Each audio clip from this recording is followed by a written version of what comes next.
আসসালামু আলাইকুম। কেমন আছেন সবাই? আজকে আবারও আপনাদের সামনে চলে আসলাম একটা গাড়ি নিয়ে, মোটরসাইকেল নিয়ে। মোটরসাইকেলের মধ্যে একটু সমস্যা আছে, সেই সমস্যাগুলো আপনাদের কাছে বিস্তারিত বলবো। পিছনের টায়ারটা গেছে আর কি, ট্যাঙ্কির মধ্যে একটি স্পট আছে। গাড়ির কন্ডিশন, ইঞ্জিন কন্ডিশন অনেকটাই ভালো। গাড়ির বাইরের সাইডটাও মোটামুটি ভালো কন্ডিশনে আছে, ফ্রেশ গাড়ি। যদি কেউ কিনতে চান তাহলে যোগাযোগ করবেন। গাড়ির শোরুম পেপার আছে, মানে অনটেস্ট অবস্থায় আছে।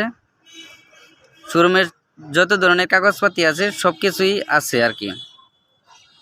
গাড়ির মার্কেট প্রাইস পড়ব ৭৫,০০০ টাকা। যদি কেউ কিনতে চান তাহলে যোগাযোগ করবেন সাগরদী বাজার, ঘাটাইল রোড।